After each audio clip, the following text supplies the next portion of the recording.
beautifully. It's trim, and you can play on it just fine. But it's not what you normally get here. This is normally considered one of the finest baseball diamonds in the state of Alaska. And in Anchorage, of course, they play on artificial turf. They have always done that in Fairbanks, although I understand they're getting rid of that. Herman Brothers Field in the Matt Valley is hideous, has always been a terrible field insofar as its lumpiness on the infield. But I can't pass judgment on the Chugiak field because I've never been there. So, in any case, right now we've got winter kill like you've never seen. And I've lived here almost 50 years. Mike, you've been here your entire life. So, oh, yeah. Yeah. Well, it's the first thing I noticed when I walked in. I guess it's, you can't help but notice it the first thing, but it has an odd look to it. You think of baseball and green grass. But it's beautifully mowed. It really is nice. So, and the dirt is great. So we Very pliable. Yeah, we haven't had much rain lately, so there's no problems there. So on the hill, we're taking his warm-up tosses is the starting pitcher, Gabe Jonas, and the leadoff hitter will be Caden Petzel, the catcher. He's in the batting circle right now, taking some cuts, and we'll be ready to start here. Let's set the Cardinal defense for you. Jacob Jonas is at third, Braden Smith at shortstop, Everett Chamberlain at second base, Brandon Blake at first.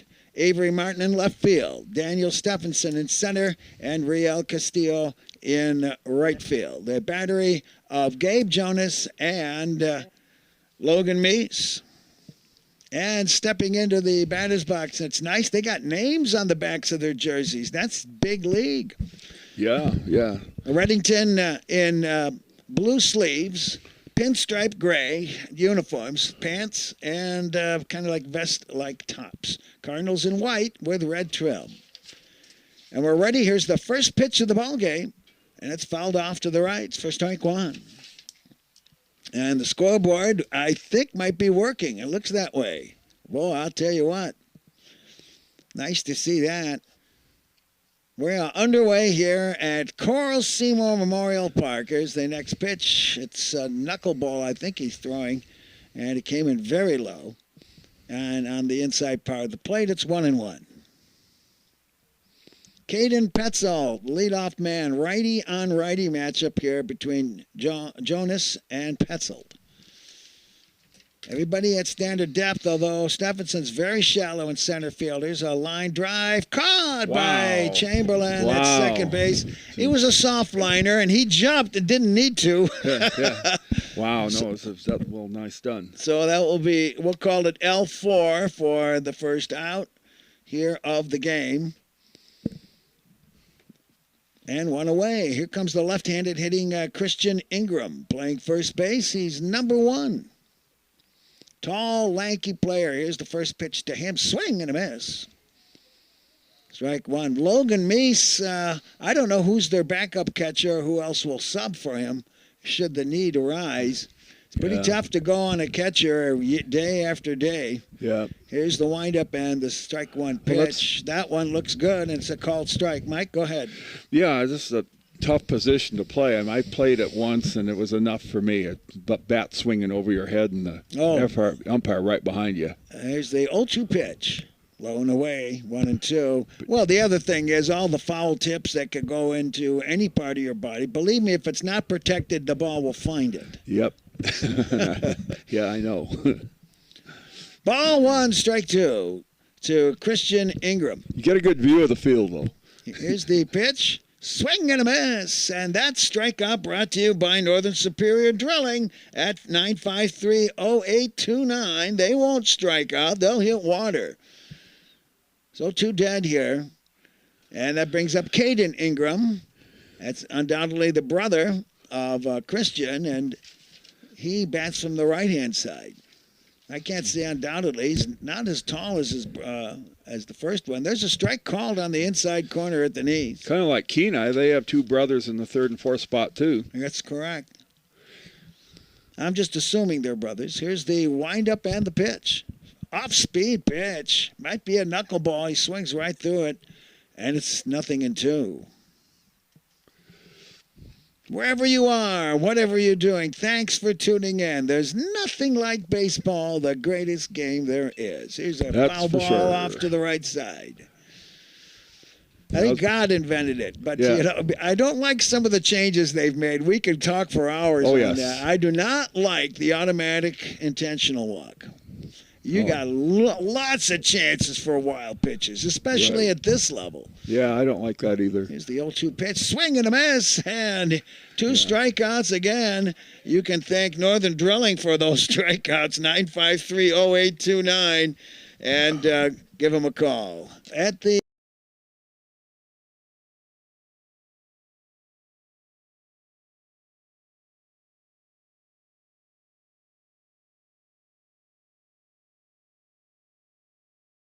Gene Chang was a state champion running back and cornerback at East High. Today, they are part of a high-caliber team at OPA who treat hundreds of student athletes every year with the same teamwork, focus, and painstaking care they mastered as student athletes more than 30 years ago. Win for life, ASAA. Quality of life is everything, and it's important to stay focused on your health care. If you're due for your mammogram, or if you've never had one, Providence Imaging Center makes it easy for you to get this important screening with newly renovated mammography suites and brand new state-of-the-art technology. No doctor referral is necessary for this important screening. Screen so you're there for special moments. Screen for your peace of mind. Providence Imaging Center. Answers you need with a human connection.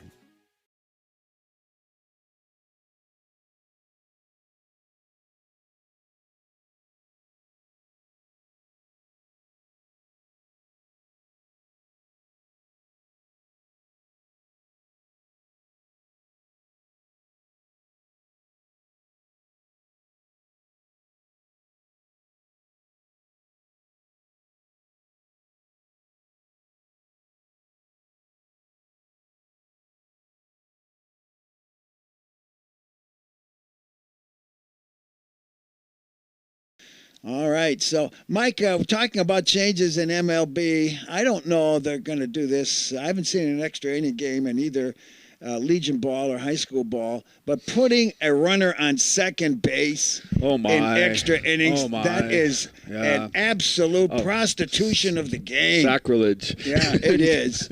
I know they don't do it in playoffs, I guess. Oh, no, they don't. Yeah. The pitch clock I can live with. Yeah, me too. I think that was a good thing. And the other thing is, let's see. That really sped up the game. I mean, people are going to. But I don't like the idea that you can't have relief pitchers pitch to just one guy. Yeah, right. I mean, there's a number of changes, but, for the most part, the talking heads on the sports shows are all, liking what's going on. They like it, huh? Yeah. Oh. Yeah. Well, they're wrong.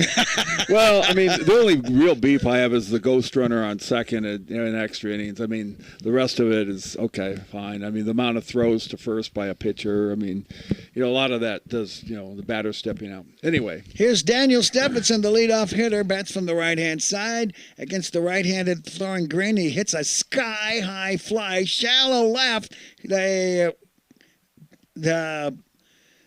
shortstop called for it, and he did not make the catch. He had lots of time, but he was struggling getting it on. I don't know if he touched it or not. If he didn't, it's a base hit.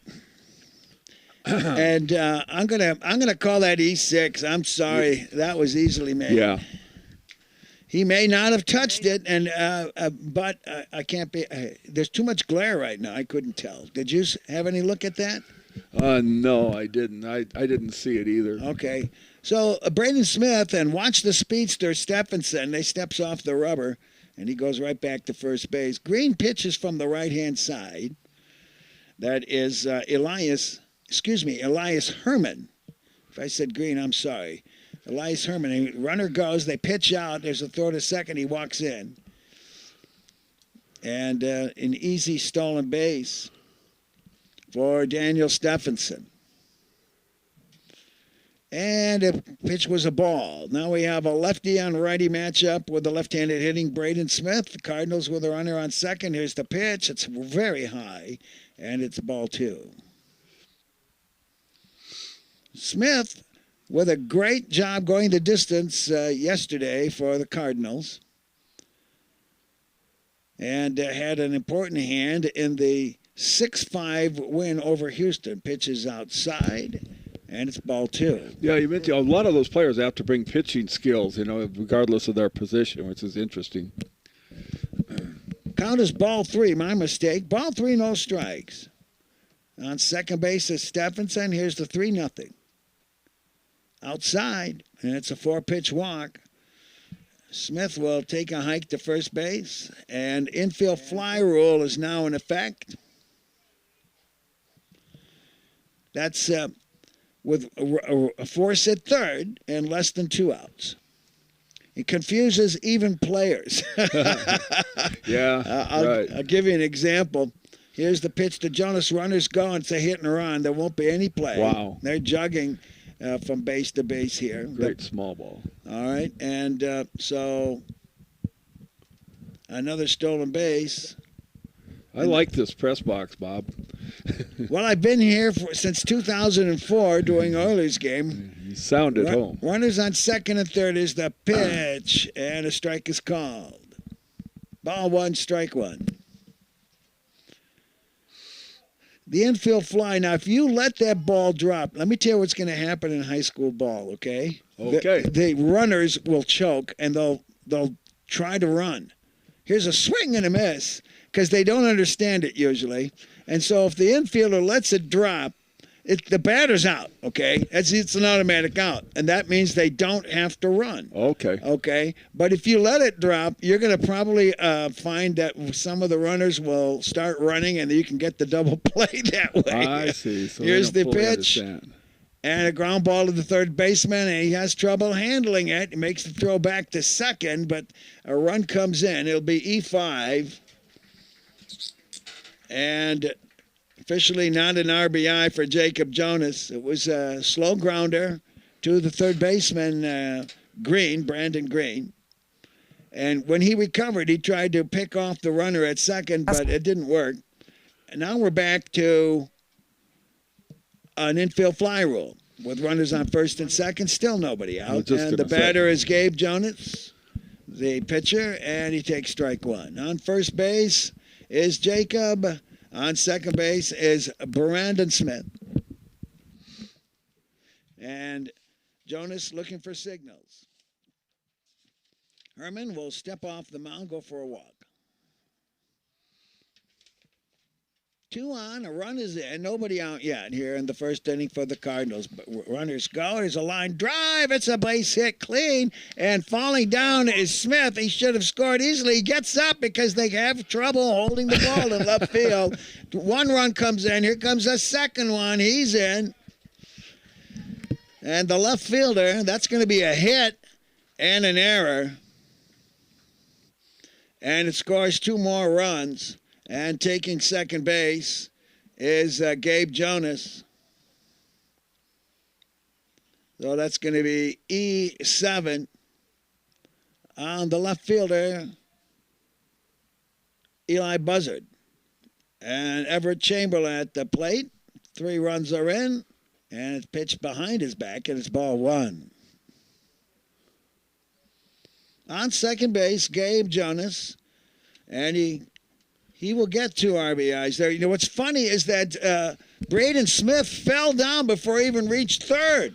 So it looked like he was not going to be able to score at all. Yeah, he was gifted by the bobble preceding that, too. Well, I think he tried twice to pick it up before he got a handle on it. Right. So here's the pitch. Chamberlain pops this one up. It's going to go out of play. Crash. And the count is 1-1.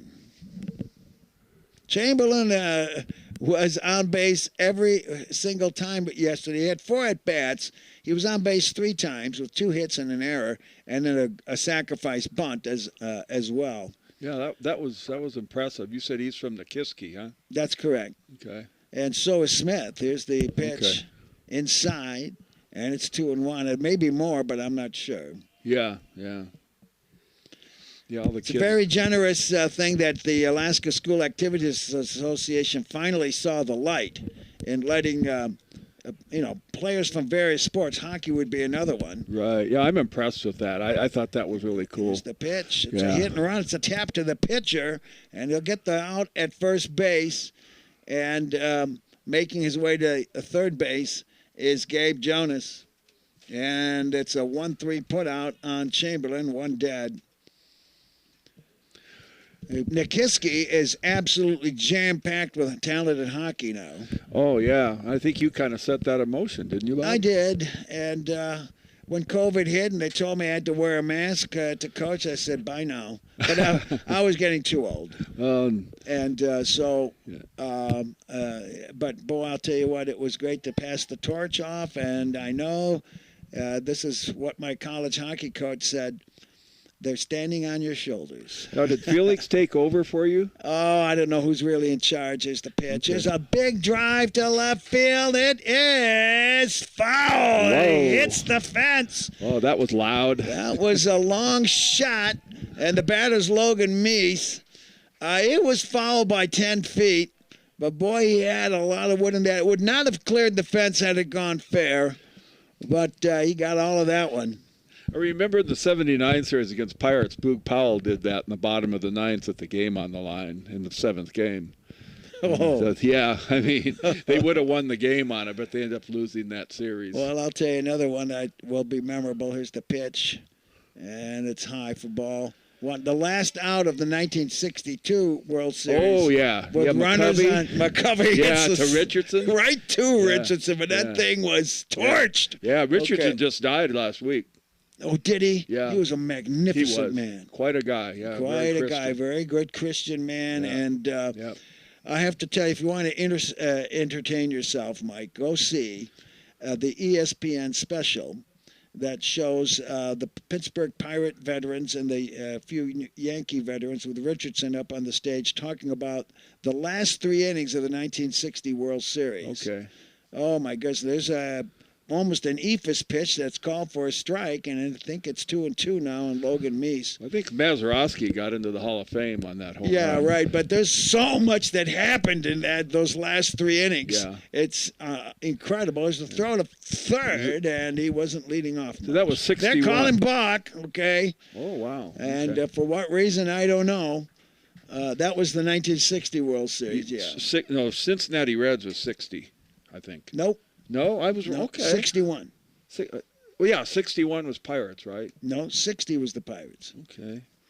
I promise you that. Okay, all right. Bet the family farm. I wouldn't bet against you, Bob. 61 with the Reds, 62 Giants, 63 Dodgers. Right. 64 Cardinals That's Yankees. 60, right. I can go on with it. Right. In any case, I think we got a full count with Logan Meese as the Cardinals now have plated 4 runs. Here's the pitch. Meese hits a grounder to the short. It's deep short. There's a long throw, and he beats it out. It was close, but a really nice play there by Flores to Ingram at first base. He was in deep short, and it's an infield hit for Logan Meese. That is a long throw. I went up for baseball in college, and it's like, boy, you have to really reel it in. And you see those major leaguers make it look so easy. Look for Meese to take off here. Brandon Blake as the first baseman. He's coming to the plate. There's 1 out. The Cardinals have got their first 4 batters to circle the bases. Stephenson, Smith, Jonas, and Jonas. Chamberlain grounded out, and Meese is just singled. Here's the stretch. Meese goes. It's a fly ball left field. He's going to have to retreat. The left fielder misses it. And Meese went halfway as the left fielder Buzzard ran under the ball and then had to go back and could not make it. That's going to be an E7. Okay. So I've got 3 errors so far. Is that how you're calling Let's see. I've got 1, 2, 3 errors. Yes. Yeah. Okay. No, 4. 1, 2, 3, 4. Okay. I wasn't sure if I'd missed one there on that short. Yeah. Okay. Ball 1 is the count to the designated hitter, Michaelan Marion. I'm talking to Keone Beto, who broke his nose on Thursday. He's got such a great attitude. He's such a cheerful kid. Here's their pitch and ducking underneath that pitch is Michaelan Marion.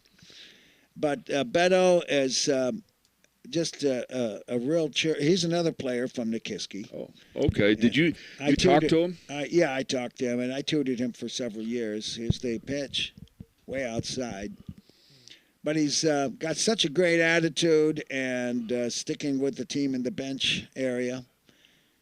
So yeah, sometimes those kind of injuries too run on into adulthood, the nose, because it tends to cause breathing. Oh, you issues. know it. By the way, in the springtime, as I was tutoring them, I said, "You guys like baseball?" "Oh yeah, oh yeah." So I said, "Let's go out in the yard here, and we'll work on some ground balls." Wow. Okay, and now he's on the team. Yeah. Here's the 2-0. Oh, he goes Whoa. tomahawking after 3-0. That was quite a swing. Well, wasn't it? he's throwing marshmallows there from the hill. And I did that in Little League, and I hit home runs sometimes. I call it the tomahawk chop when they're real high. It's 3-1. Yeah. Here's the stretch and the pitch. Yeah. Swing and a miss, and it's a full count. Yeah, they do that in Atlanta too. Yeah, that's a different type of tomahawk chop. Oh, okay. All right. I'm talking about when you're swinging with the bat at a pitch that's over your head. Okay, sure. Full count and the pitch. Ball 4. And that loads them up with 2 outs. And this brings the 9th batter to the plate, Avery Martin. So Meese goes to third, Blake to second, and Marion to first. And Avery Martin, here's the pitch to him. He takes strike 1. I've not seen him put the bat on the ball in 3 games yet. Let's see what happens.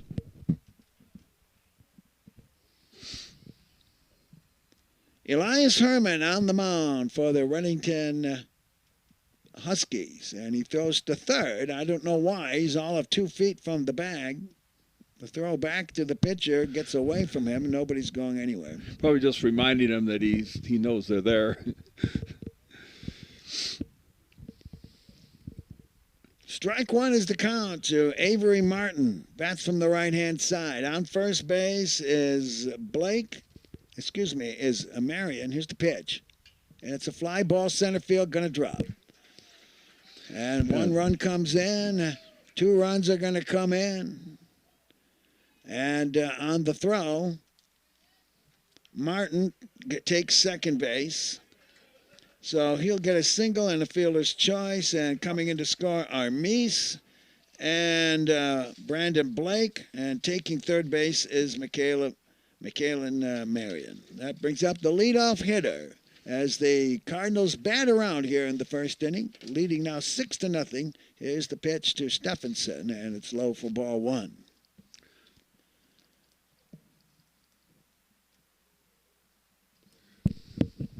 Ball 1 the count, as we'll have to start another column here as a scoreboard when you bat around. Here's the stretch and the pitch by Herman. Low and away.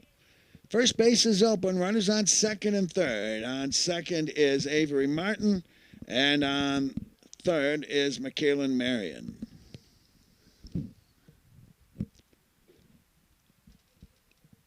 Buzzard in left field is very close to the foul line. There's a big gap between left and center field. Here's the pitch. Popped up. And the pitcher, Herman, wants it, and he's got it. Huh. All right, that's the 3rd out. I'm not sure everybody realizes that, but no, it's the 2nd out. My mistake. Bob, I noticed the pitching mound is a different color than the infield. Do you know what they put on that mound? You mean that green apron? Well, no, that it's reddish. I'll explain that in a minute. Boy, I lost track of the outs. I thought that was the 3rd out. It wasn't. I did too. And that's going to bring up Braden Smith, the 11th batter, and the first pitch is high for ball 1. And that was, let's see here.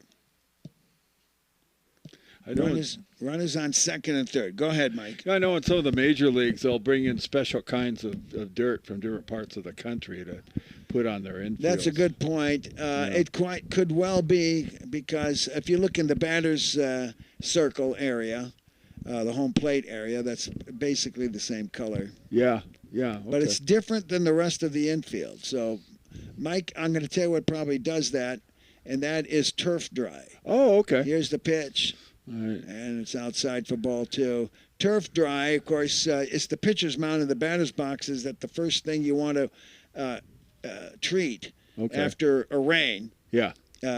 Right. Footing's so important. That's correct. So it's probably done that because of all the turf dry that's been there over the years. That's high for ball 3. Yeah, and you bring that out on your show too about the different kinds of places you can get good soil and amend your soil too.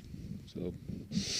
All right, ball 3, no strikes. A long inning here for the Redington Huskies. Here's the pitch, and it's a strike on the outside corner, and it's 3-1. Smith walked and scored a run, his first time up in the same inning.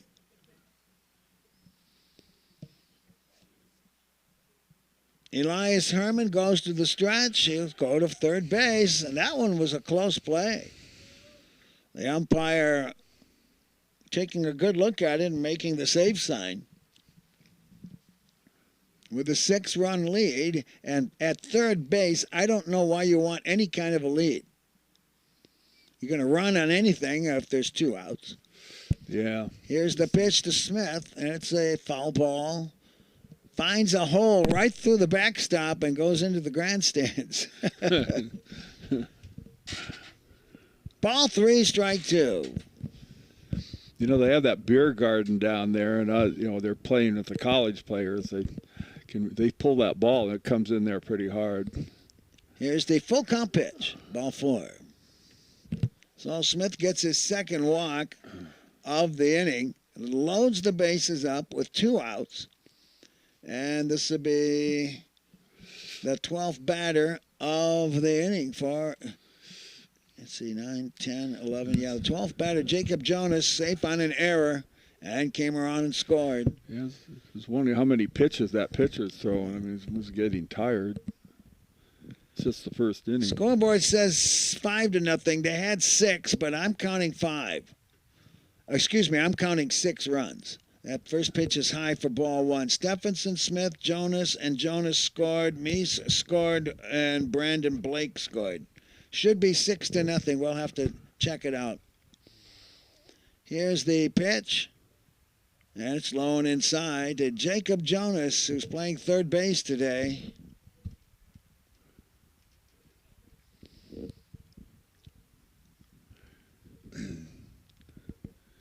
There's been some walks in this inning along with the errors. There's the next pitch. Popped up. It's going to be out of play. It's going to come right in front of us here. Clunk.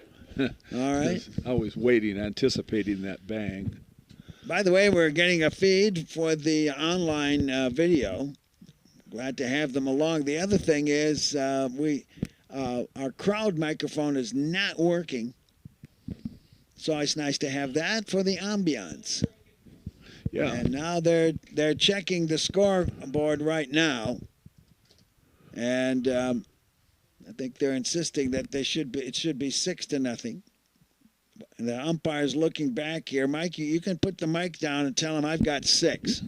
All right. Okay. Oh, go down. Okay. Yeah, go down and check with the official score, Okay. and see if I've made a mistake or they've made a mistake. You'll see her. She's just to the left of the exit door, okay? I haven't seen him make the correction yet. A full count here. And here's the pitch. Ball 4. It's going to walk in a run. Should be ball 4. Maybe they were arguing about the count. All right. Oh, they're counting at 3-1 right now. Maybe the argument wasn't about the score. Now they've got 6 runs up there again. All right, ball 3, strike 1, according to the scoreboard. Here's the pitch. It's a ground ball to the shortstop. He'll handle it. He'll make the throw across. He's got it. And that will retire the side on a 6-3 putout for Jacob Jonas. In the inning, there were 6 runs on 1, 2, 3 hits. There were 4 errors, 1, 2, 3 walks, and there were 3 men left on base. All right. So, again, to tell the listeners, I'm not the official scorer. But that's just the best I can do without the official score right next to me. At the end of 1 inning of play, the score is Kenai 6, Redington nothing. We'll be back with more baseball on the ESPN Radio Network. Spring is here, and you know what that means. Potholes, mud, and the sudden realization that your car still thinks it's winter. Let Dan's Automotive in Savannah shake off the cold and get your ride ready for summer. Whether it's a tune-up, an oil change, or making sure your engine doesn't sound like a rock concert. Dan's Automotive at the Napa Parts Building or call 907-420-0416 because summer road trips are way more fun when your car actually makes it. As spring blossoms and summertime beckons, what adventures are you gearing up for with your trusty trailer? Or do you need to invest in one for yourself? Get over to Alaska Trailer and get everything you need Nice for work, summer. Mike. Are you getting amped up You got it fixed before you even got there. Make sure you have the perfect trailer. No matter what the season, no matter where you live, a Rural Energy dealer makes it happen for you.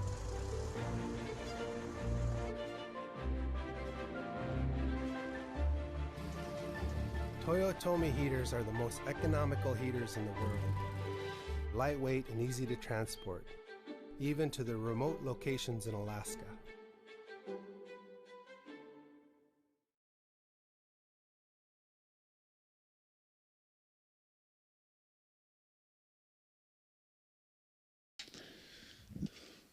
And they'll bring batters 4, 5, and 6. Eli Buzzard, Brandon Green, and Akaya Flores.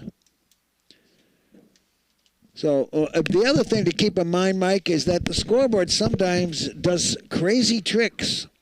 And it might make some changes without even being authorized. Wow. We've seen that happen during Oiler games. What do they call it? An AI scoreboard. Yeah, well, a very willful one, sort of like Hal, the computer in 2001. Yeah. Here is Eli Buzzard, the left fielder, number 69. He's a left-handed hitter against the right-handed throwing Jonas, and the first pitch is outside for ball 1.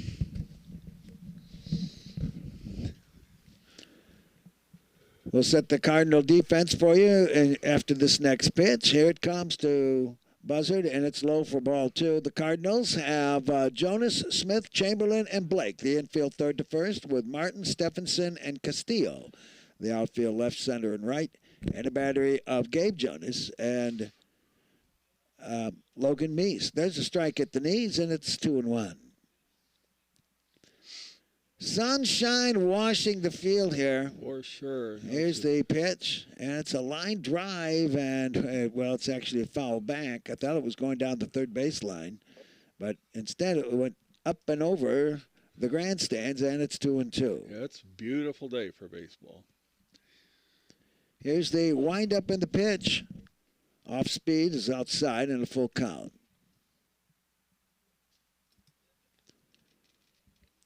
Eli Buzzard in on the batter's box now. And he crowds the plate. Here's the pitch. Ball 4. Wow.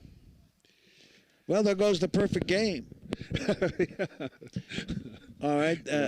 But when there's a first pitch, when there's a hit on the first pitch of the game, I always say, there goes the no-hitter. Okay. All right. Yeah. Right. Yeah.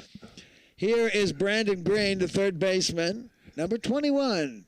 Right-handed batter. Looks like Buzzard could have some speed there.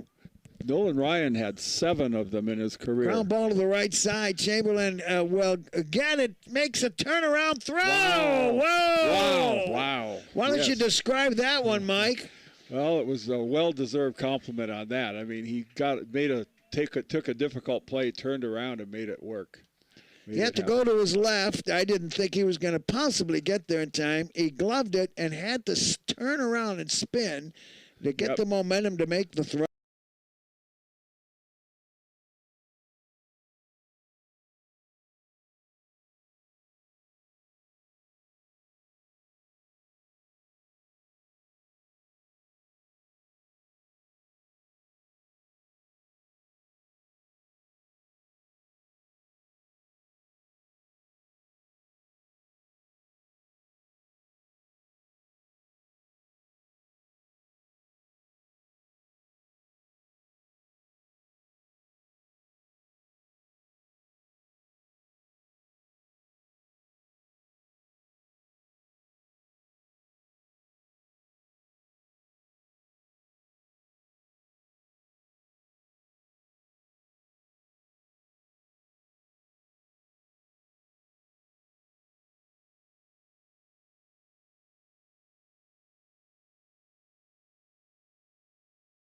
what was your opinion? Here's the next pitch, and it's a strike.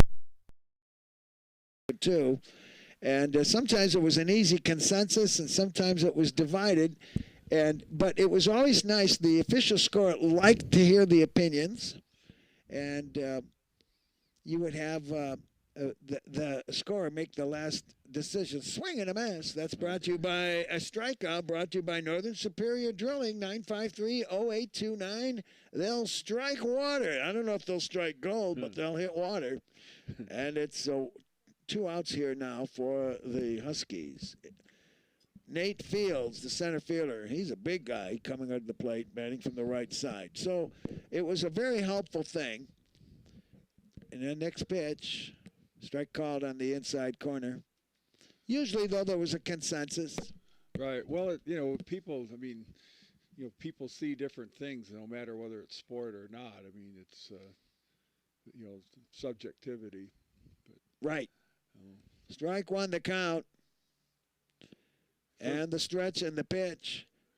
And it's inside. By the way, I have to tell you that it was my experience that with the opposition media people, they did not look at those plays with a prejudicial viewpoint. I was wondering about that. And there was very much a respect for baseball in that regard. Here's the 1-1 pitch, and it's fouled off his foot. The one that counts is behind the plate, though. Right. Well, that's behind the plate regarding what? A ball and a strike? Well, whatever is called on the field. Yeah. Well, the umpires don't have any say on hit or error. Oh, okay. All right. They couldn't possibly consult with the official score. Oh, okay. I got you. Okay. Yeah. I was mixing things up for you. Yeah. Ball 1, strike 2. Here's the pitch to Nate Fields. Strike 3 call. That was kind of on the inside corner, and that is the 4th strikeout by Gabe Jonas, and that retires the side here.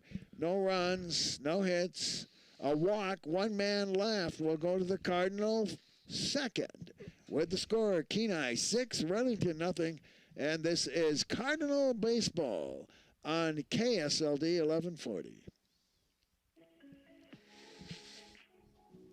Looking for a new beginning? Kenai Peninsula College offers more than you might realize, with certificates, 2-year degrees, or even 4-year degrees achievable without leaving your hometown. Small class sizes allow students Keep to receive forgetting to one-on-one put that help from LOB instructors. on.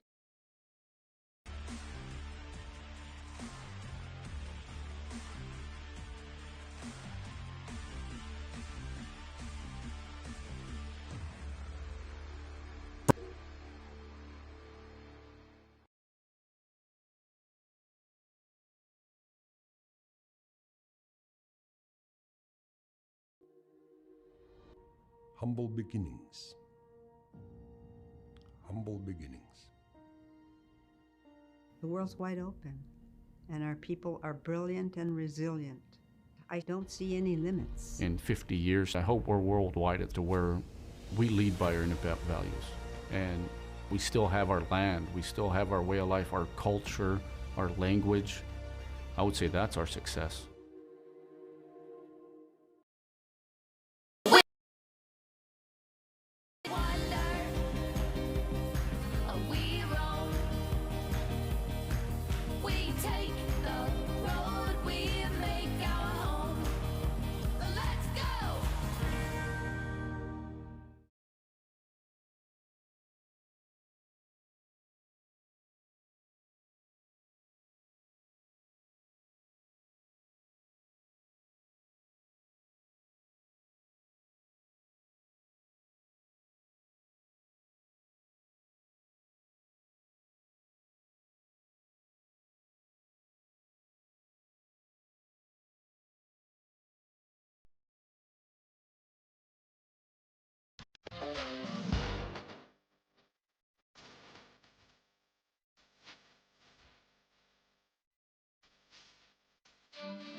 You know, it was the worst and most controversial non-perfect game. I'll tell you that. Oh, yeah. Mill Pappas. Here's the pitch. Yeah, I got the Orioles. And, no, Pappas was with the Cubs at the time. Huh. And on Labor Day, I think it was 1970, he's got a perfect game with 2 outs in the ninth.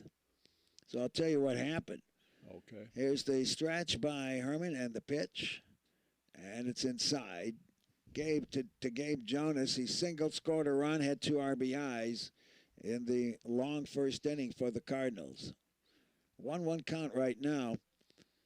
So he's up against Larry Stahl. Here's the next pitch. It's a line drive right past the ear of the pitcher. Goes hopping over the bag at second base. Clean single to center field. I'm sure glad nobody was hurt on that one. So Mill Pappas has got a ball 1 strike 2 count on Larry Stahl. Wow, 1 strike away. Yeah, and the next 3 pitches were just outside, barely. And Pappas just F-bombed the umpire. I guess you would. So bad. He did not kick him out because he had a no-hitter. Is the next pitch a foul tap for strike 1. You can see the close of the WGN ad on Pappas. Okay, that's a Minnesota. And he did get the no hitter. The next batter popped out, but Larry Stahl told Pappas after the game, "Once you got 2 strikes, I wasn't going to swing." And so Pappas, that made him burn some more. And here's the next pitch. It's a blooper to shallow center, and it's going to be caught by the second baseman. Okay. Wow. The second baseman, Smith, Coben Smith made a diving backhand catch in shallow center field. That was quite a play there. Yeah, you said WGN. That's Chicago, isn't it? Yes, right. And they pioneered the center field camera. WGN did a lot of great things in radio and in television. And I grew up with them. Oh, okay, they're a legacy. Yeah, so I'll tell you more about that game, though, in a minute. And here is Logan Meese. Shows bunt, and it's right in front of the pitcher. The pitcher will burn it to first, and he gets the out. And that's a 1-3 put out there. But it advances the runner to second base. 2 dead. So 25 years later, a talk show host in Chicago decided to get the umpire and Mill Pappas together on the phone. Okay. Here's the pitch. It's inside. But one of the things, Lou Boudreau, who was one of the great baseball players. Cleveland Indians. Yeah. But he was a Cubs broadcaster at the time. He told the umpire, he said, you could have gone down in history, giving that outside corner. And here's a swing and a miss. The umpire gave a great reply. He said, "Do you remember the umpire for the Jim Bunning perfect game, or the Catfish Hunter perfect game?" There were only like 5 or 6 in history at that point. Okay, right. So and Boudreau was speechless. So the umpire made his, and so when they got on the line 25 years later, it got nasty. Runner goes. Oh, yes. It still was. Wow. Throw to third, and gets away from the third baseman. Some interesting relationships, not to cut away from what you're saying, but Ralph Branca and Bobby Thompson, that was another combo with the home run. Right. I was told that Thompson had the signal stolen. Oh, okay. Wow. So it was a short porch in left field, though, at the Polo Grounds anyway. Yeah, right. So runner on third, 2 outs, and here's the pitch. Outside gets away, and there won't be a play here because unlike the Kenai field, that's a pass ball. There's a lot of room behind the plate here. Yeah. I think that game with Thompson and Brank, wasn't that Russ Hodges that made that call? I think it was anyway, from what I read. I thought you were talking about the Bobby Thompson home run. The Bobby Thompson one, yeah. Yeah, Russ Hodges. Here's the pitch. The foul tap. It stays in the batter's box, and be a full count now to Brandon Blake. Anyway, they wound up hanging up on each other. Wow. And And the umpire, I can't remember his name, but he said, "No, I'm sure every one of them was outside." Yeah, I know, but it was a perfect game. You could have given it to him, you know. Sure. Yeah. So getting the call. Here's the windup in the pitch. High fly ball, center field. Going back for it is Fields, and he stretches and falls down and makes the catch. All right, and the Cardinals go down here on an F8 with a run coming in this inning. At the end of 2 complete innings, the score is the Cardinals 7 and the Huskies nothing. This is Cardinal Baseball on KSLD. Let's see.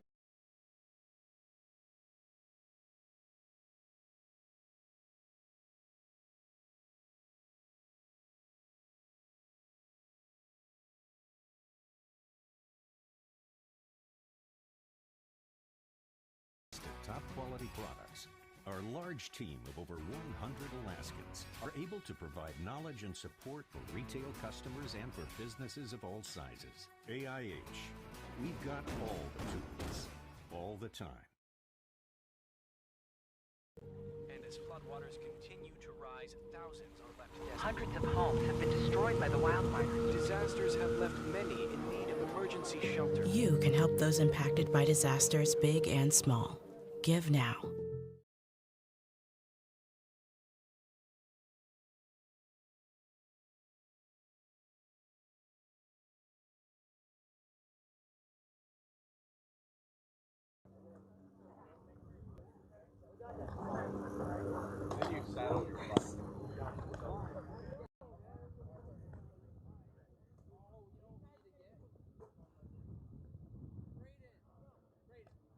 Okay, there's that bitterness between Milt Pappas and the umpire. But then, the perfect game of a few years ago that the first base umpire blew.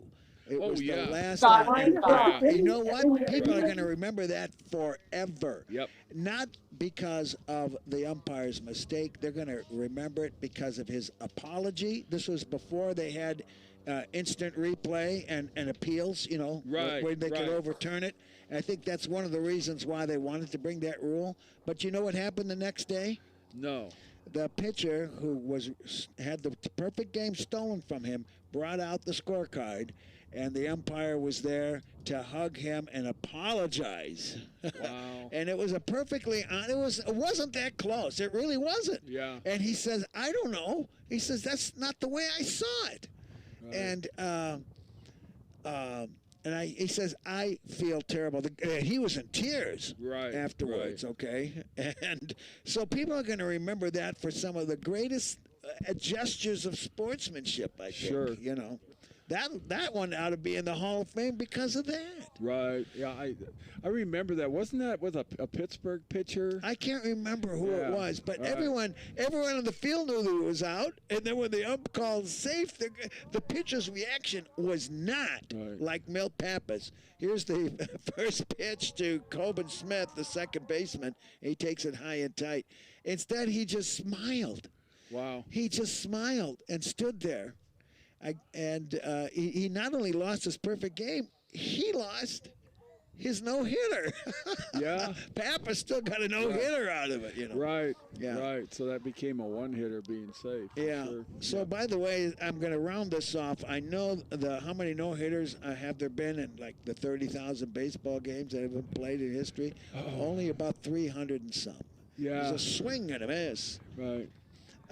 And I think we're at about 20 perfect games, something like that. Yeah. You can easily look it up. Right. I mean, just to think how hard that is. I mean, well, then all the strikeout games. So I think, Clemens had a strikeout game in 19.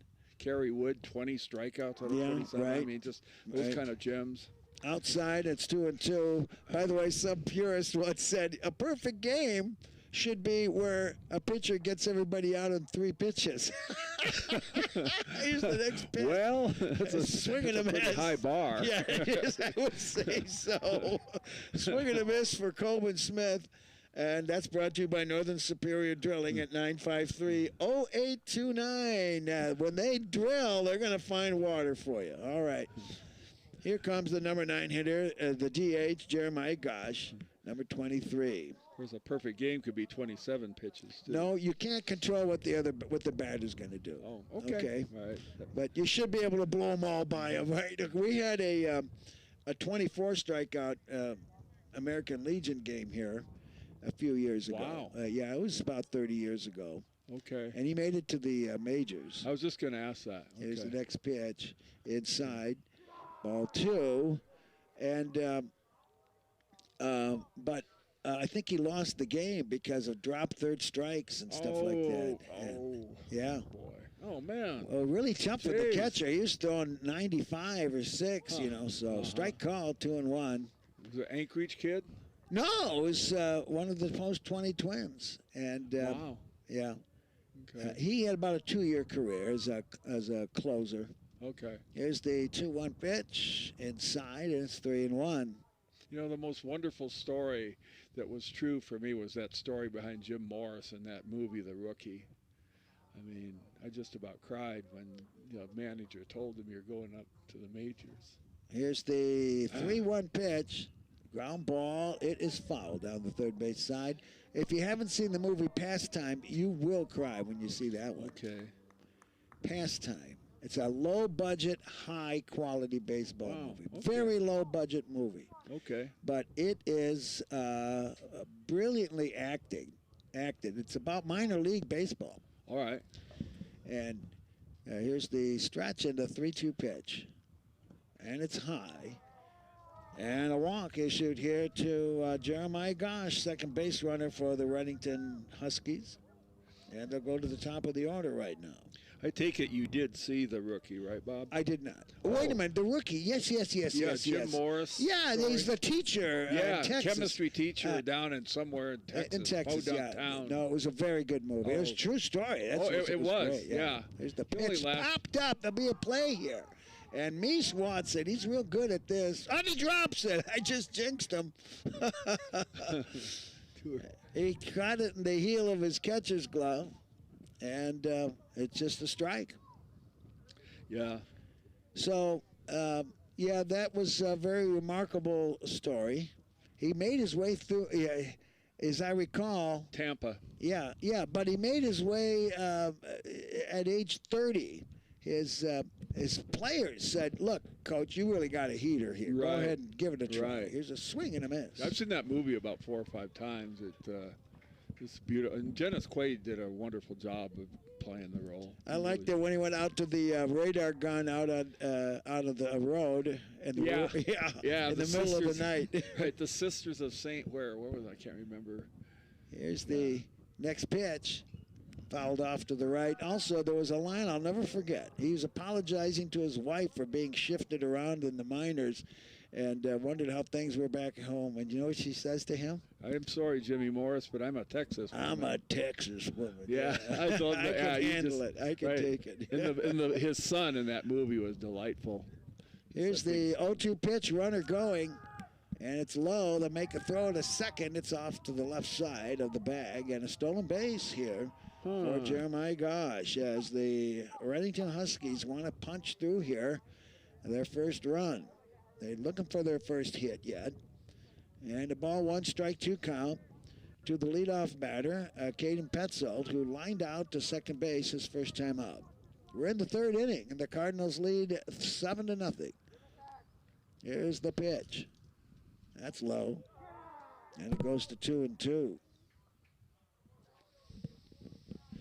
Yeah, baseball movies have been topics on a number of sports shows. There's a lot of them now. Well, there's basketball movies, hockey movies, baseball movies. I don't know about football. Well, there's Rudy. There's football. There's Rudy, and, of course, there's a swing and a miss, and, of course, Brian's song. Oh, yeah, and then Plimpton, Paper Line. Paper Line. I haven't seen that one, but I have to tell you, there's the baseball movies really... everything about baseball is so nuanced. Yep.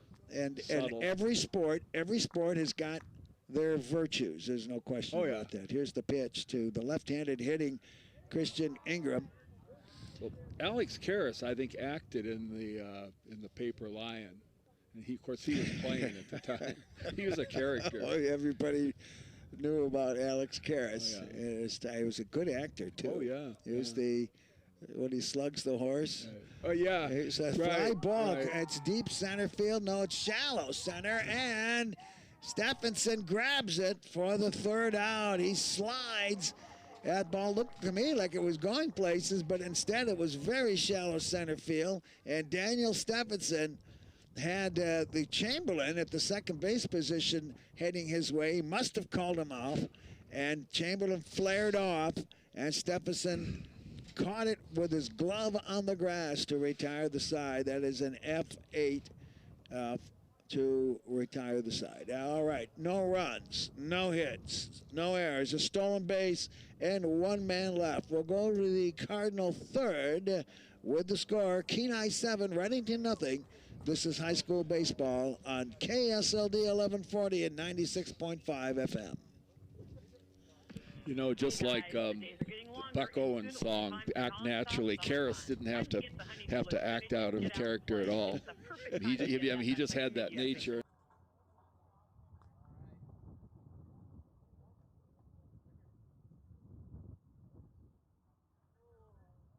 Coville and Scott Haberstad were student athletes at Ketchikan High in 1989. Today, Scott and Ken are still teammates for Alaska Airlines. When Ken piloted the K-High Kings basketball and cheer squads home after their championship victories, the true meaning of win for life was clear. Teamwork, respect, commitment. Scott and Ken have shared these bonds for 3 decades. ASAA, win for life.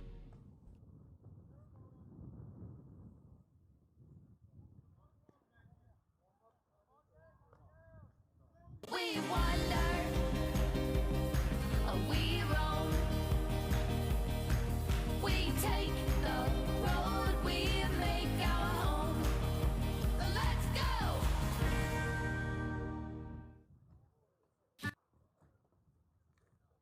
Grandpa got his very first toolbox from AIH. He always told me that if I had the right tools, I'd have everything I needed. And now, looking back, I realize that everything I actually needed, I got from him. Building life's most precious moments, from generation to generation.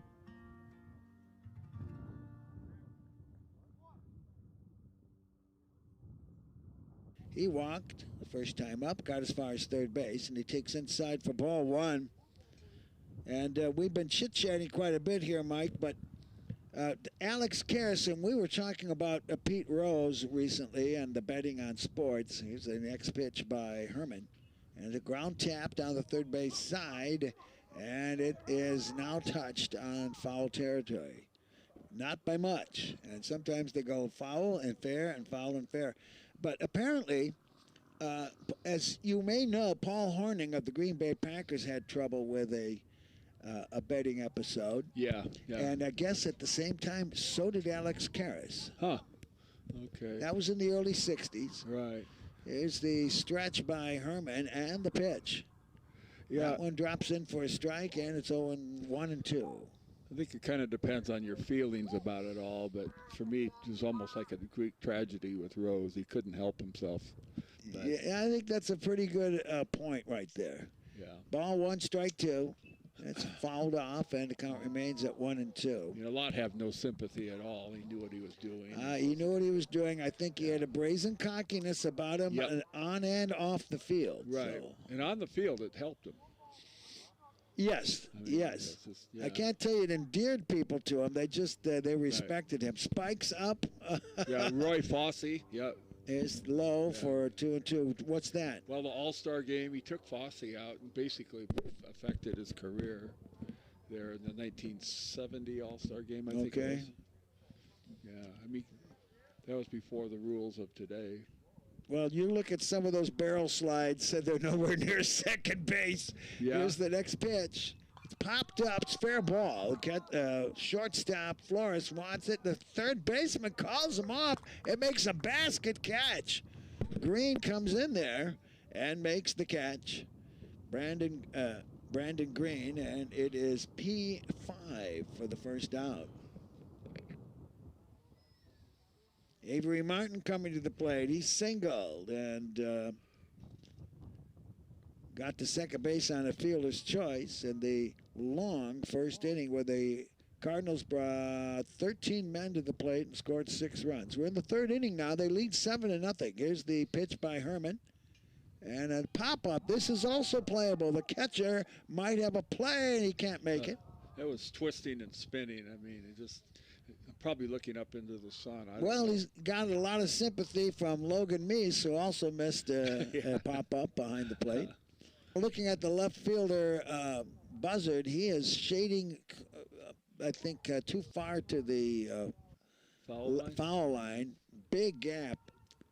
Here's a lob pitch that goes behind his head, and it's 1-1. Probably read the scouting report, right?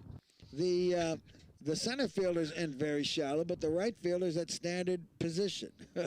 Yeah. Ball 1, strike 1. Again, this one's over his head, and it's 2-1. Avery Martin, a key part of the Cardinal football team the last couple of years. Bats from the right-hand side against the right-hand throwing Elias Herman. And that one's high and tight, and it's ball 3, strike 1.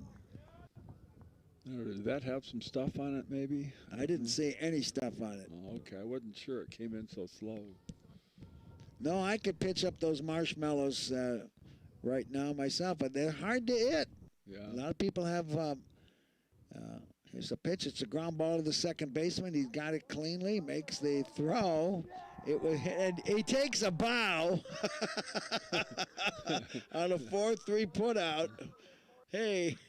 Well, I mean, isn't that the dynamics behind the knuckleball? I mean, the air currents generally, control its effect. Yeah, once you unleash that thing, neither the pitcher, the batter, the catcher know where it's going. Yeah. All right, 2 outs, nobody on. Here's Daniel Stephenson, the leadoff hitter. And there's the first pitch to him. It's a fly ball, center field, the center fielder, and grabs it. And that's a 1-2-3 inning for the Redington Huskies here on an F8 to retire the side. 3 up and 3 down. No runs, no hits, no errors, nobody left. We'll go to the 4th inning with the score, the Cardinals 7 and the Huskies nothing. This is high school baseball on ESPN. Caught myself, Bob. Hello, I'm Marty Hansen, owner and manager of Eyewear Express. Have you ever bought new glasses? Mike, Freshman Katie Hughes had doubts entering high school. She found her confidence by joining orchestra and the declamation team. As Katie gained self-assurance, she explored and enjoyed new opportunities to grow. Today, Katie is an experienced loan officer at First National Bank Alaska, drawing on lessons she learned from high school activities and sports. ASAA, win today, win for life.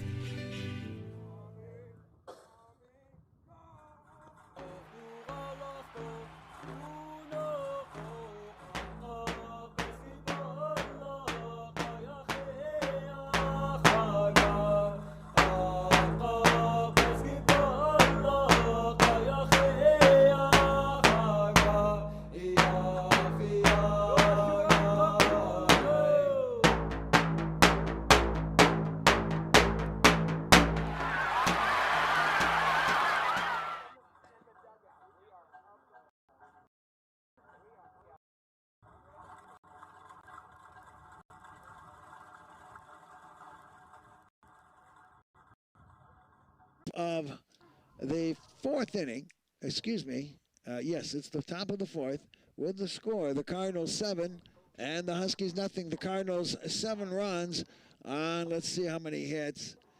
1, 2, 3, 4 hits, no errors, and 3 men left. And the Huskies no runs, no hits, 4 errors, and 2 men left on base. They're going to bring batters 3, 4, and 5 to the plate. Here's Caden Ingram. The first pitch to him bounces in, goes to the backstop, and it is ball 1. Ingram struck out the first time up. They're playing really clean baseball the last game in so many innings here. No errors. Very, very good inning for the Huskies to retire the Cardinals in order. Here's a strike call, and it's 1-1. Cardinals, Jonas, Smith, Chamberlain, and Blake. The infield third to first. Martin, Stephenson, and Castillo. Left, center, and right. And a battery of Jonas and Meese. Here's the pitch. Throws behind him. I've seen about 4 of those from both pitchers today. Maybe 5. Ball, 2 strike 1. Here's the stretch. And he's pitching from the stretch. Here's the pitch, hits him. Now we got a new pitcher out there. I'm going to have to make an adjustment right now. Number 17 for the Cardinals. And that is Jacob Katzenberger. He's on the hill right now. And Jonas has gone back to third. And let's see now. I think it's got to find out where Smith is. So pitching right now is Katzenberger. And a hit by pitch gets the leadoff man on for the Huskies. There's a swing and a miss. Mike, you're going to have to do some work with the binoculars right now. Okay. And number 11, so Smith has gone to second base probably for Chamberlain. There's the pitch here, and there's a swing and a miss, throw to second base, and a stolen base here. And that's the third stolen base for the Huskies. And it's the third time they got a runner to second base. So Smith has gone to second base. Jacob Jonas has moved to shortstop. And his brother Gabe is at third. So we'll have to see if Chamberlain is someplace else. There's a fly ball center field. Stephenson's going to measure this one quite easily. And he makes the catch and fires it in. F8. And that's the first out for the Huskies here in the top of the fourth. F8. And now the next batter is Brandon Green. He grounded to second base. His first time up. He's playing third base for the Huskies. They've got a runner on second base and want to get that run in. Here's the stretch by Katzenberger and the pitch. Swing and a miss. Strike 1. Chamberlain's number is number 8. See if you can find him anywhere out there. He's in right field. He's in right field for Castillo. Okay, very good.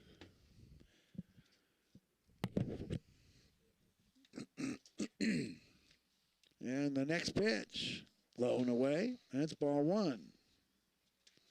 So Chamberlain goes to a right field, and let's see if that is going to affect the, probably not, the designated hitter. Here's the next pitch, swing and a miss. Something low and inside. And Green has a 1-2 count. Brandon Green. Righty on righty matchup here with Jacob Katzenberger on the hill for the Cardinals. Here's the pitch outside, and it's 2-2. 1 on, 1 out.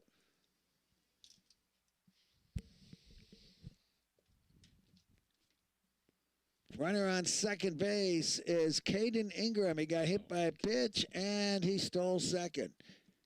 Takes a standard lead at second base. Katzenberger not paying any attention. The pitch is just inside, and it's a full count. Ball 3, strike 2. Here's the stretch and the pitch. Way outside. Whoa, okay. Threat mounting there. Well, there's the first time. There's 2 runners on. The infield fly rule in effect right now. And it's going to bring to the plate Ikaya Flores, the shortstop. He struck out the first time up. Maybe another double player. Well, we'll have to see. On second base is Caden Ingram. At first base is Brandon Green. Here's the stretch. A look at second base. And the delivery. And it's a fly ball center field. And Stephenson on the run makes the catch as he was running to his left. That ball was dropping fast, Mike, and he's such a speedster out there, and he was playing shallow. Yeah. And he made that look pretty effortless. Yeah. I mean, he bats leadoff.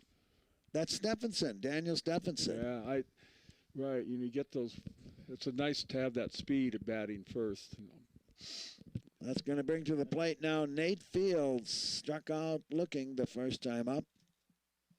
Plays center field himself. He's done well in that position for the Huskies. Runners on first and second. There's 2 outs. There's the stretch and the pitch. There's a strike at the letters. 0-1.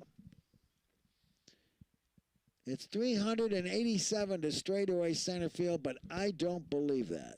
We used to have 408. They brought the fence in some years ago. It made no difference. Huh. I'll explain that in a minute. Here's the the next wind? pitch. It's a fly ball, deep left field. Avery Martin has to back up. He drops it. A run's going to come in. 2 are going to come in. I'm going to call that an F7. That ball was tattooed, but Martin had it measured. He had his glove up, and it would have been a very nifty catch, but it hit the heel of his glove. And F7.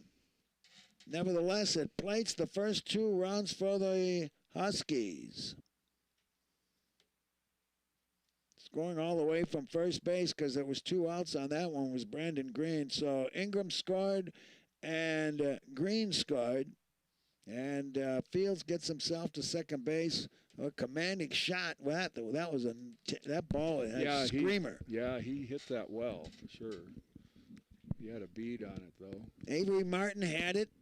His glove up, and it just hit the heel of his glove. He was running backwards, but he had done everything right so far as measuring the fly ball. Yeah. Here's the next pitch, and that's fouled off, and it's 0-2. Yeah, they're hitting him to the wall over there on left. Well, this Redington team has a lot of flyouts. Yeah. 0-2 is the count. Katzenberger goes to the stretch, the lanky right-hander. Throws it low and away. There's going to be a chance to pick him off at second. He gets back in time. He started leaning towards third because he thought the ball had gone away from Meese, and Meese was a little bit slow in realizing he had him. Not so fast. Yeah. So Nate Fields is dirty and still safe at second base. Ball 1, strike 2. Here's the delivery. And a ground ball to the third baseman, and he throws it away. Now, does not throw it away. Just a very, very lackadaisical effort by Jonas at third. Took his eye off the ball, used one hand, did not surround the ball at all. Okay, runners on the corners. Yep, that is E5. And taking third base is Nate Fields. 7-2 is the score here in the top of the 4th. Coming to the plate is number 23, the designated hitter, Jeremiah Gosh. He walked and stole second in the 3rd inning. Here's the pitch. And a fly ball, center field. Stephenson won't get there. There's a first hit. They got to play at third, and they drop the ball there.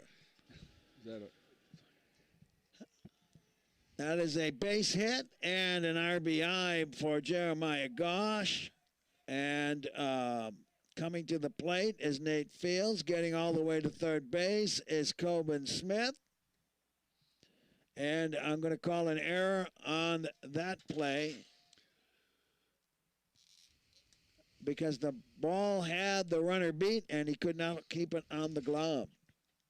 It's 7-3 now. Here's a ground ball right back to the pitcher. Katzenberger will make the throw to first, and that retires the side on a 1-3 putout. But the Redington Huskies woke up, and the Cardinals, with some very, very sloppy base running in the inning, 3 runs on 1 hit. There were 3 Cardinal errors, and there were 2 men left on base. At the end of 3.5 innings of play, the score is the Cardinals 7 and the Huskies 3. This is Cardinal Baseball on ESPN. There's a new option for urgent care on the Well, I really like Odyssey this Urgent scoreboard, Care, backed by this years of whiteboard. experience. This new It's clinic just- is bringing fast, reliable walk-in Yeah. care to the community. Mike? From illnesses and Yeah. injuries to DOT and sports physicals. They have labs and x-ray on site. Odyssey Urgent Care is open Monday through Saturday, 8 a.m. to 6 p.m. No appointment needed. Located next to Odyssey Family Practice in Kenai. Call 907-313-5432 or find them on Facebook. Odyssey Urgent Care.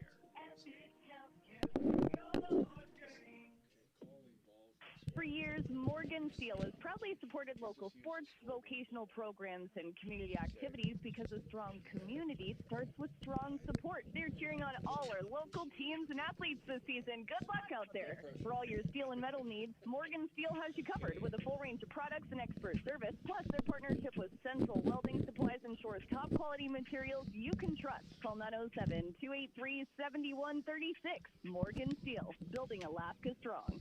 It is 1:45 and 58 degrees outside of ESPN 1140 studios on KV. Let's get back to the ball game with Bob Bird and Mike.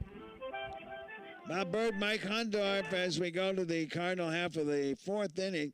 And I'll tell you what, the Redington Huskies retiring the Cardinals in order last inning and now plating 3 runs. They are right back into this ball game right now with a 7-3 score.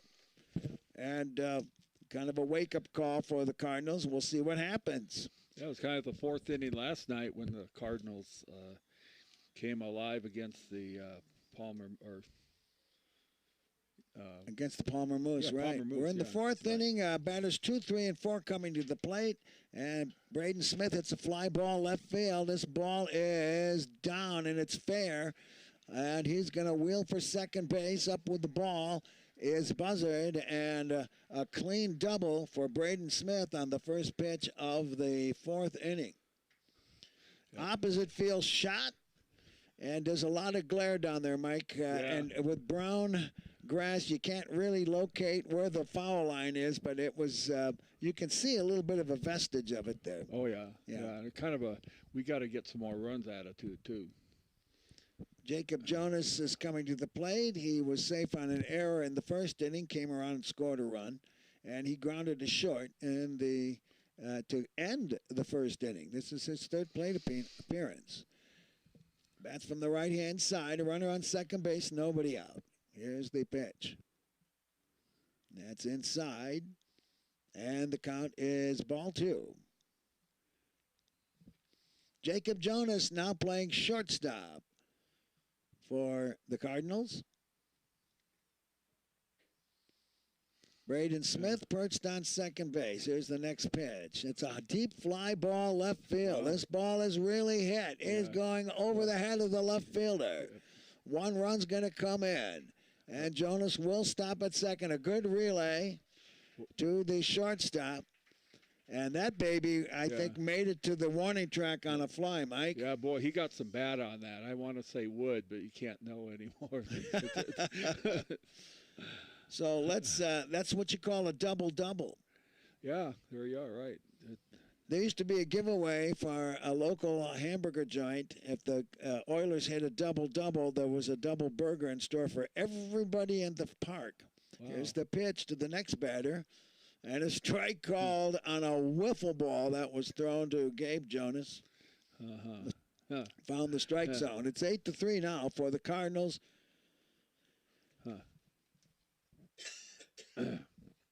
And stepping off the rubber and looking the runner back to second base is Elias Herman. Yeah, they've stayed with the same pitcher for this long. Here's the pitch. It's a ground ball, left side. It's a fair ball to the third baseman. Makes the throw to first. It's a good one. And it's a 5-3 putout, but it advances the runner to third base. 1 out. All right. That's going to give us a chance here of 1 out. Everett Chamberlain coming to the plate, playing right field now, looking to the coach for signals. And he's basically getting do your best with a good clap of the hands. A run is in, a runner on third, one dead. Here's the pitch to Chamberlain. It's inside. Chamberlain has got a hot bat lately. He had a couple of hits last night and was on 3 times. Today, though, he's 0 for 2. Grounded to the pitcher, and he flied to the second baseman. Inside for ball 2. Well, 3 smash hits to left field here to start the Cardinal 4th inning. Yeah, it's like, okay. I mean, put some runs on the board. We were going to have to duplicate that. Yes, the throw to third. I don't get that maneuver because there's nobody leading off. He was 2 feet from the bag. Yeah. Well, maybe just to see if he's sleeping or not. I don't know. I don't think you do that in any kind of game at this level. Well, it forces the third baseman to be hugging the bag. Here's a foul ball to the right on the play. And he's out of position for a standard ground ball. Exactly, yeah. And if it was a 1-run game, okay, well, it's 8-3. It's a 5-run game. Yeah. But you're risking a lot. You make those throws to third. Yep. Here's the ball 2, strike 1 pitch to Chamberlain. It goes over his head. And it's 3-1. Green.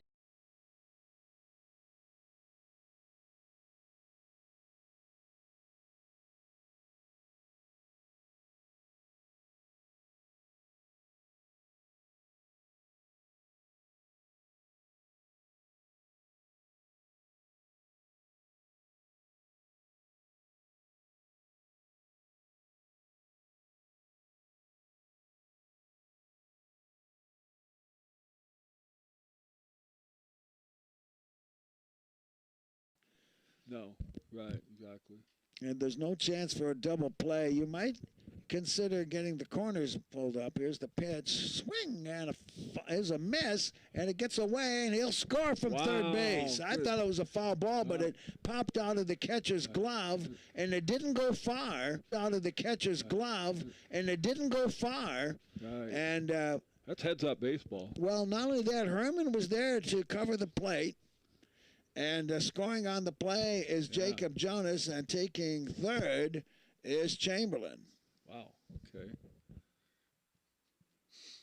And it's 9-3. Yeah, that ball didn't travel very far. 0-2 is the count to Logan Mees. I thought it was a foul ball. Here's the pitch. And he's a high fly ball to center field. There's going to be a tag-up play, and he drops it. Wow. And he'll score a run. He's got a chance to get the runner at second. That's thrown out into the infield, and so that is going to be F8, and that's too bad because the center fielder Fields has impressed me for a couple of the catches he's made out there today. And it scores Chamberlain from third, and Logan Meese takes second base on the error. 10-3 for the Cardinals now. And Brandon Blake, the first baseman, at the plate. Now here's a line drive into center field. And it comes to Fields, and there'll be a play at the plate. And Chamberlain scores standing up. There's a play to second base. That dropped. Yep. And Chamberlain Meese comes all the way around from second base, and an RBI for Brandon Blake on the single, and he took second on the throw. Everybody running. And looks to me like we have in the DH spot, they're going to let Katzenberger bat. So Katzenberger has come in for the DH for Michael Marion. So he's going to get a chance to bat. Jacob Katzenberger. Real tall kid. He's been pitching this last inning. And he bats from the right-hand side. Cardinals have plated 4 runs this inning. The first pitch comes in. It's a ball. 11-3 right now. 2 more runs, and the Cardinals would have the 10-run rule after 5. Maybe 10 run after 4. I'm not sure.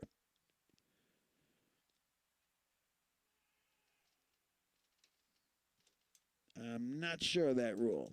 There is a 10-run rule, but if it kicks in after 4 or after 5, I'm not sure. Here's the pitch, and it's a slicing foul down the right field line, out of play. Yeah, I think it's after 5. I think that's what they do in softball. I don't know what this would be with high school baseball, but. Ball 1, strike 1 to Jacob Katzenberger. Here's the pitch to the right-hander, and it's a strike called. And it's 1-2.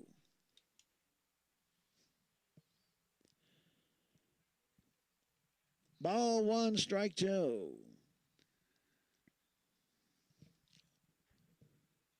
Here's the windup and the pitch, and strike 3 called. Man, oh man, those are marshmallows coming in. Well, yeah, they've. All right. I'm going to count up the errors this inning. And I counted 1 error, so. Yeah, I have 5, Bob. 5 total for the game. Yeah, right. Here's the next batter, Avery Martin, and he hits a ground ball to the third baseman, checks the runner at second, makes the throw, and it's in time on a 5-3 putout. And that will retire the side here for the Cardinals, but they come up with 4 runs on 1, 2, 3 hits. There was 1 error, and there was 1 man left on base. At the end of 4 complete innings of play, the score is Kenai 11 and the Huskies 3. This is Cardinal Baseball on ESPN. There's a new option for urgent care on the Kenai. Odyssey Urgent Care. Backed by years of experience. This new clinic brings fast, reliable walk-in care to the community. From illnesses and injuries to DOT and sports physicals. They have labs and x-ray on site. Odyssey Urgent Care is open Monday through Saturday, 8 a.m. to 6 p.m. No appointment needed. Located next to Odyssey Family Practice in Kenai. Call 907-313-5432 or find them on Facebook. Odyssey Urgent Care.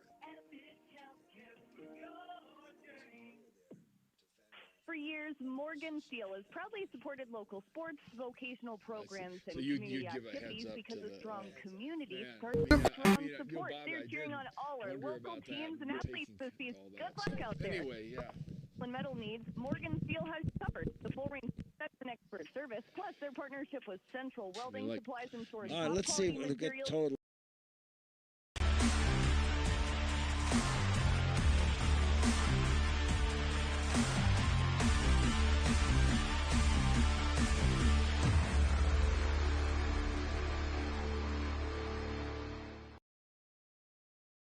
And as floodwaters continue to rise, thousands are left desolate. Hundreds of homes have been destroyed by the wildfires. Disasters have left many in need of emergency shelter. You can help those impacted by disasters, big and small.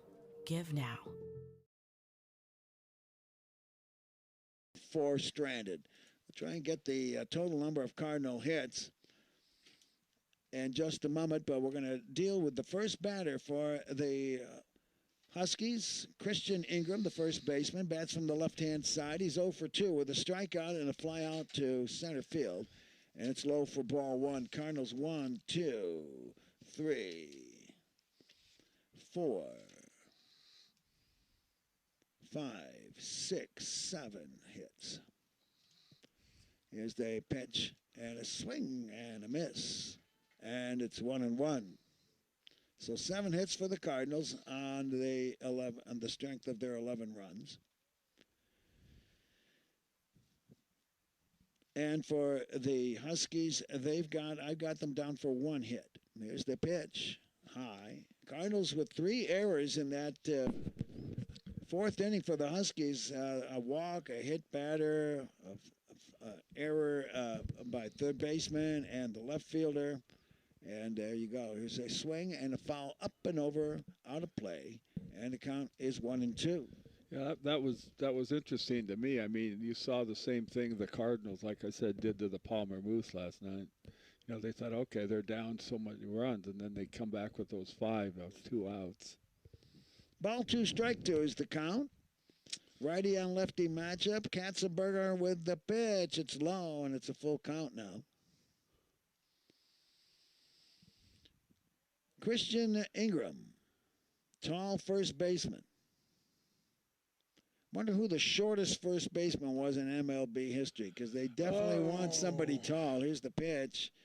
And it's low, and he gets a walk. I'm just guessing. I have absolutely no idea. But I know Louis Aparicio was not real No, he was tall. a shortstop. Oh, I thought you said what? Shortest first baseman. Oh, first baseman. Yeah. Oh, man. I don't think 5'11" is necessarily too short. Well, it'd be kind of interesting, that's all. Yeah. So Ingram takes a walk with the next batter swinging a miss. That's Caden Ingram, presuming it's his brother. He's the right fielder. He's struck out and been hit by a pitch and scored a run last inning.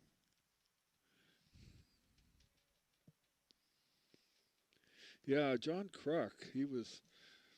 the next pitch, and it's outside. With the Phillies, I know that he was, pretty. Was he a first baseman? Yeah. Okay. Mm-hmm. He had a couple of really good years. He backed down against Randy Johnson in the All-Star game. There's a ground ball to the third baseman. Comes and hits him in the chest. It makes the throw to first. It's not in time. That's going to be E5. The ball hit him on the chest and gave him a chance to recover to make that throw, but not in time. So runners on first and second, nobody out, and an infield fly rule in effect with the left-handed hitting Eli Buzzard coming to the plate. He's walked and flied to center field. The pitch by Katzenberger. Swing and a miss. Strike one.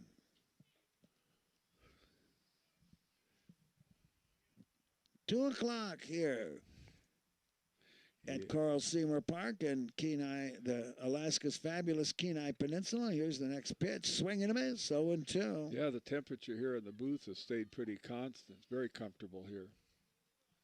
Incoming light breeze helps to cool it. Just love this view. I installed these vents decades ago. Runner goes, and they'll make a throw to third, and he's safe.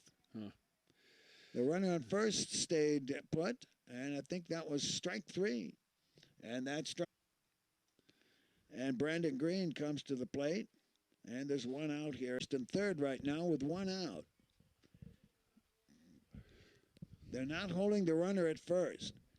Katzenberger pitches high, practically a freebie to go to second base. Blake is now going to the bag. I wonder if he was asleep at the switch there. Yeah. Here's the pitch. Low and away, and again, a nice stop by Meese. He comes way out to the right side. He's got good range. He's seen that now over the last 3 games. He certainly does. Ball 2 is the count.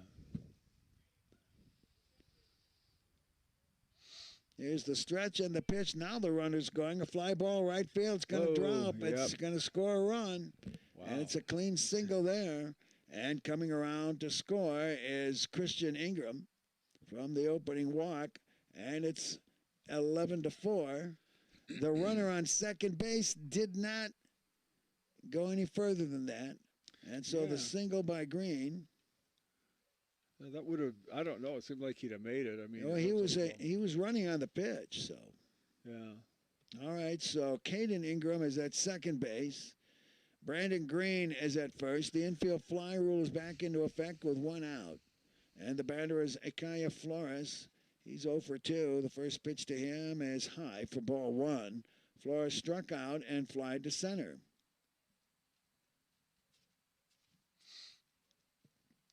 Yeah, that just kind of off something else here. That green ring around the pitcher's mound is kind of interesting looking at that dirt there.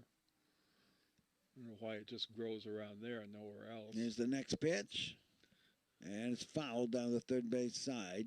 Really hard to pick up the contrast of the ball on the light brown grass. Oh, yeah. If you've noticed. Oh, I have. Yes, I certainly do. Now I'm going to tell you about my theory about that green ring around the base of the mound comes from the fact that water drains off the mound, and it gets a little extra moisture there. Well, of course. There's the pitch, low and away, and it's 2-1. Yeah, and they water the field. Sure. You see that all the way around too, for the most part. Ball 2, strike 1. Here's the stretch and the pitch, high, and it's 3-1. Katzenberger now about to face a bases-loaded situation. One pitch away. Settle down. Ikaya Flores extending in his at-bat. Here's the pitch. It's inside, and that loads him up with just 1 out. Well, you've said this game is unpredictable, Bob, and I think this proves case in point here for 3 days worth. And coming to the plate is number 12, Nate Fields, the center fielder. And he has struck out and been safe on an error. He's the one who sent that big shot to left field. So he has got quite a stick. He's got ball 1. Bases loaded. Wouldn't that be something? Here's the next pitch. And it's a fly ball center field. And it is going to be caught. And they're going to have an easy double play. And there it is as a gift. The third runner on third headed for home. He either lost track of outs or he just wasn't thinking. All right, and the Cardinals wiggle out of a bases-loaded jam on the pop-up to the shortstop, who was on the infield dirt behind second base and made the soft toss to third base, and that is going to retire the side. In the inning, 1 run on 1 hit. There was a Cardinal error and 2 walks. At the end of 4.5 innings of play, it's the Cardinals 11 and the Huskies 4. This is Cardinals baseball on ESPN. Are you ready to get back in the game? Dr. Brian Larson with Premier Chiropractic and Sports Medicine in Soldotna is excited to introduce their new physical therapist, Ian Kett. If you've had an injury or surgery, Premier Sports Medicine can help you get back on your game as soon as possible. Dr. Larson and his highly trained staff have been 6-5 helping double athletes play. reach their performance for over 2 years. Okay. Visit Chiropractic and Sports 2 left. Oh. That's because they erased that guy. Okay. treated like one. At Denali Family Dentistry in Kenai, Dr. Todd Worth and Dr. Seth Jorgensen provide exceptional dental care for the entire family. From laser therapy, orthodontics, to Botox and more, they offer a wide range of services. Experience the difference today by calling 907-283-0503. At Denali Family Dentistry, your best smile is their top priority. Visit them and see why families trust their smile. Yeah, I'm out of black ink, but I kind of like this blue and red contrast here. The same way with my pen or my markers. It's Caleb here from ESPN 1140 Studios on K Beach. Currently 58 degrees above zero, and we're going to head to the bottom of the 5th inning for more baseball. 11-4, the Cardinals, 11 runs on 7 hits. They've committed 4 errors, and they've left 4 men on base. The Huskies, they've got 4 runs on 2 hits, 5 errors, and they have stranded 6. And a new pitcher for the Huskies, number 21, coming to the mound. See if I can get him on. Yes, that's going to be Brandon Green is going to be throwing for the Huskies. Now we got some work to do here to see. I think Herman has gone to second base. Let's see. No, that's number 16 at second base. And that's still the same player. So let's find out. All right, let's check out. Tell me, read off the numbers for me if you can, Michael. Number 1 at first base is Christian Ingram. That's fine. 16 is at second base. At shortstop, let's check out the number there. He's right behind second base, Mike. If you can catch his number on his vest. 12. That's number 12. You sure that's 12? 12's in center field. Yeah. Check the shortstop out. Flores. That's Coben Smith at shortstop now. Here's the first pitch. Yeah, 10. All right, so the new pitcher is number 21, Green. Green comes in from third base.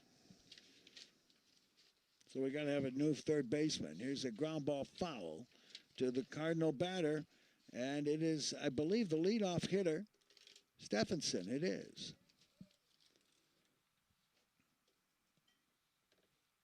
So at third base, let's get the number on that one, Mike. It looks like number 34.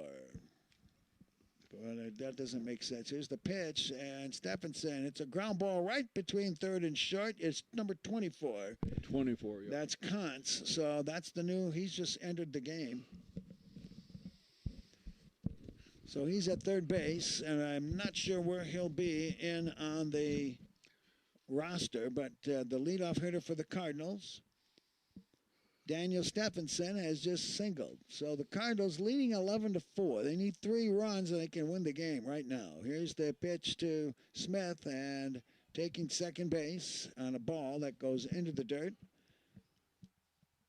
And Stephenson gets himself into second base. That's the 8th Cardinal hit. Braden Smith has walked twice and hit a booming double last inning and scored a run. Here's the next pitch to him, bounces in, and it's outside for ball 2. Nice save by the catcher there. It was in the dirt. Yes, it was.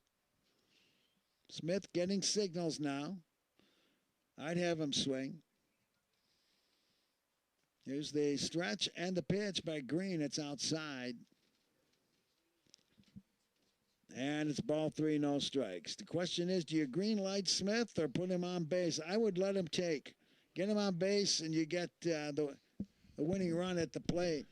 And throw to second base. A lot of, I would say, questionable throws to the bases, to second and third base. These runners aren't far from the bag, but, of course, Stephenson is a threat to steal.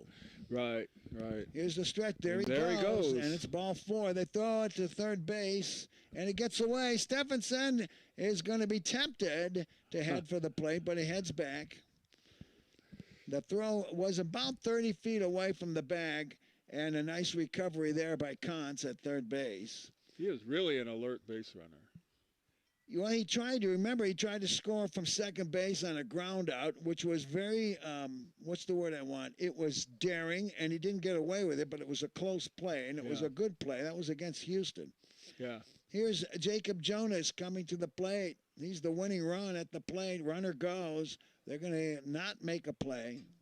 It was indifference? I guess you would call it that. All right, runners on second and third, nobody out. Cardinals trying to win the game here in this inning. That is a strike called. I think Stephenson should take it easy right now and not try to steal home or something like that. Do too much. There's nobody out. Right. Well, yeah. Here's the stretch and the pitch. That's low, and it's 3-1. Of course, he's probably looking for any kind of, ball and play to score from. And they call it 2-1 on the scoreboard. The pitch to Jonas. There's a strike. We'll go to 2-2. Jonas has been safe on an error and scored, grounded to short, and doubled. Part of that double-double we had in the last inning. So he's got a lot of power. Here's the pitch. He's called out. What are you doing taking a shot like that? My goodness. That's mysterious. Yeah, of course, he's in that power part of the lineup. He's hitting third, so. Well, when it's in the zone and you got 2 strikes, swing. Yeah, exactly. We're not looking at heat here at all. No. Gabe Jonas now coming to the plate. Here's the windup and the pitch. It's low for ball 1. Another good save by the catcher. Gabe Jonas has singled, got 2 RBIs, and singled in the second inning and scored a run and grounded to third. Here's the pitch to him. That's high, ball 2. You sure get a different angle from here, from seeing the pitches up here. Ball 2, no strikes. Runners on second and third. 1 out. Here's the pitch. It's way high. And again, Stephenson is living on a tightrope out there at third base. There is no need for him to be a coiled spring right now. The way that other pitcher is throwing to third, I mean, he might have had a reason here. Here's the pitch. It's in there for a strike. 3-1.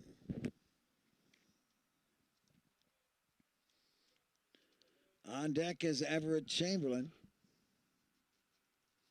Ball 3, strike 1. Here's the pitch to Gabe Jonas. Ball 4. Okay, so it sends what? That gets the bases loaded here. 1 out, and Everett Chamberlain now coming to the plate. He's 0 for 2 with a walk and a run scored. He ground first, and here's a ground ball up the middle. It's a base hit right through the box. 1 run scores. They're going to try for a second run. It comes in. They're going to make a throw to third. He's safe at third. Whoa. The ball gets away. He's going to try to win the game. The catcher is not there at the plate, and that should win the game for the Cardinals. Okay, wow. Let's find out. I'm pretty sure the umpire is acting as if that has won the game. Yes, it is. And Everett Chamberlain just picked up 2, how many RBIs? 3 RBIs with that? Got to be, yeah. All right. And I'm trying to figure out who we should call for the player of the game, but we're going to wrap things up here with the final score of the Cardinals 14 and the Huskies 4. We'll be back with the post-game show brought to you by Peninsula Community Health Services. This is high school baseball on KSLD.